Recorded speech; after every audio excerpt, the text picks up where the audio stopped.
Hi, Tei. Hi. Can you explain us what are the common symptoms for stress? Okay. The common symptoms of stress uh, are due to freezing, but the name we use are different from one country to another. Uh, so I'm going to explain you first. I'm going to remind you of the key points of freezing, and after that, I'm going to present you depression, addiction, and anxiousness. Which you say are the most common Yeah, symptoms. yeah. Okay. But for example, for anxiousness, sometimes we call it stress, sometimes we call it fear, sometimes we give other names. For depression, for example, sometimes we call it rumination, procrastination, passiveness. So it depends on the way you talk about it. But the common symptoms are due to freezing. So first, I would like to remind you of freezing. Freezing is the fact that you block energy in your body and you become what we call a stress cooker, or a pressure cooker, stress related person. And so freezing, it creates action inhibition. It means that there is no more energy, motivation, action for action and satisfaction. So action inhibition was proved by Dr. Henri Laborie. This is the first problem. It means that you are passive, you don't do things, you postpone things, you do procrastination.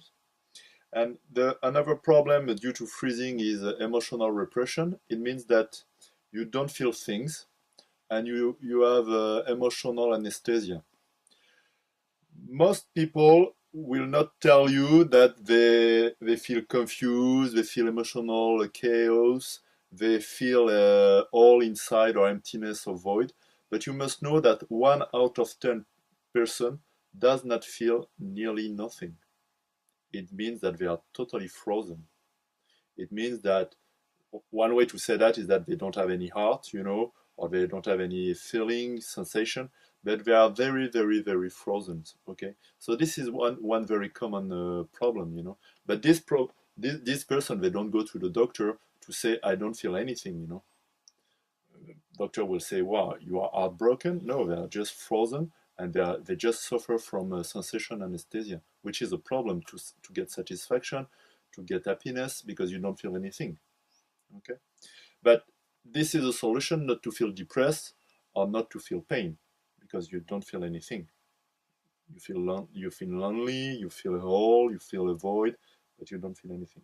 And the third problem of due to freezing is bad patterns, guilt, bad beliefs. Often people they don't have a bad they have a bad image of themselves. It's very common that people don't have a very good self-esteem. So this is another common symptom or problem. But medically speaking, and I'm not a doctor, I'm just somebody interested about emotion and somebody interested about stress, satisfaction. Commonly speaking, the most common symptoms are called depression, addiction, and anxiousness. I've brought the emotional map to make it clearer for you what is depression. If you take this map made in 2013 by Dr. Lauri Numema in Finlandia, this is the first scientific emotional map in 2013, you can see depression, you can see happiness, and you can see love.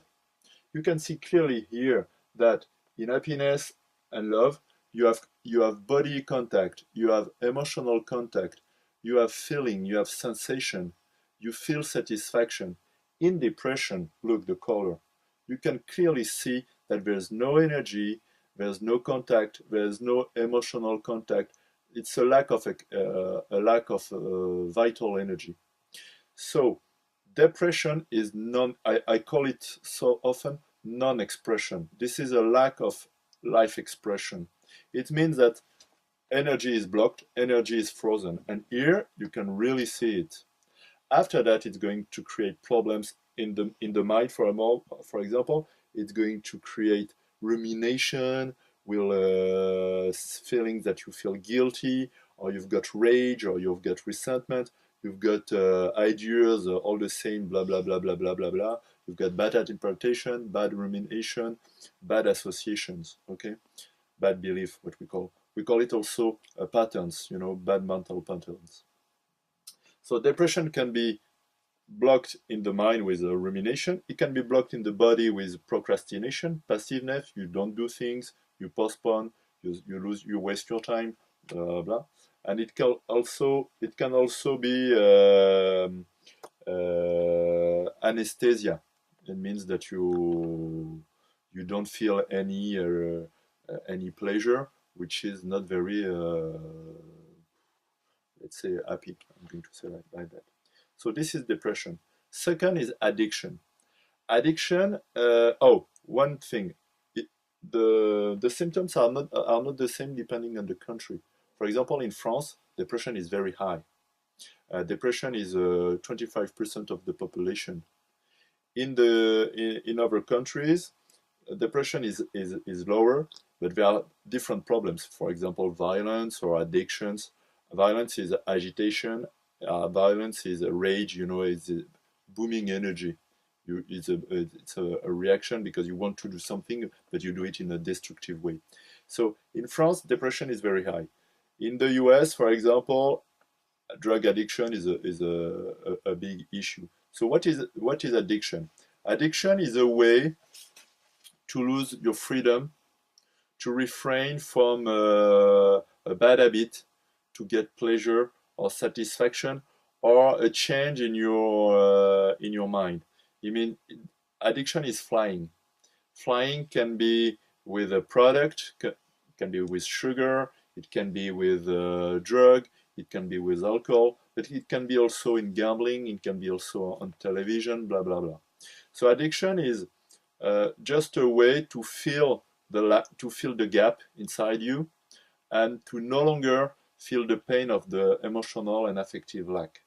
This is a way to fix the emotional issue or to resolve the question of the affective poverty or misery, what we call it. And third, anxiousness. Anxiousness is fear about the future. It means that you are stressed, your amygdala in the brain is like in a alarm position, and you are just concerned about the future. So anxiousness is what's going to happen.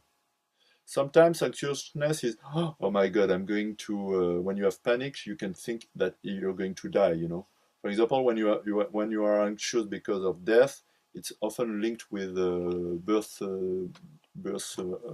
oxygen trauma, because this is the nervous system issue. So this is the three common symptoms. I hope it was clear. I gave much information, but I hope it was clear enough for you, Sama. Just one thing about depression. You Yeah. mentioned that you like to call it lack of expression. So you feel Yeah, non-expression, you said, yeah. non-expression. Yeah. So do you feel if someone who express more often Yeah. can avoid reaching that stage of depression? Yeah, the most you express, the better it is. But the point is that you must know if you express good things or bad things, because there are much we didn't talk about today. We didn't talk about the 7 bugs of the 7 emotional bugs. But if you express bad things, it's not going to give you. When I say bad things, it's I mean frozen things. You know, if you express things, but this is just rumination of things that are blocked, it's not going to bring any relief. So you must learn. You must read. You must understand the brain, the emotion, and after that, you must make the difference between positive expression, constructive emotion, and adapted to the situation, and you make the difference with the bugs. You know, because if you express the normal and natural things, it's okay. If you just reinforce the bugs, it's not going to bring any satisfaction. So you must make the difference between normal emotion, for example, and emotional bugs. This is a key point. Okay, don't, because if you express good, natural, and normal emotion, you're going to get relief. If you express emotions that are bugged, it's just rumination, and there's no relief. As I told you before, when you express the right emotion, you've got the expression is short in terms of time consuming, and it brings relief. When it's rumination, you can spend all the night blah blah blah blah blah or shouting, and it doesn't bring any relief. This is bug. So you must look at the videos about normal emotions and emotional bugs to make the difference between the two things. I hope Thank you it's so clear. much, Terry. You're welcome.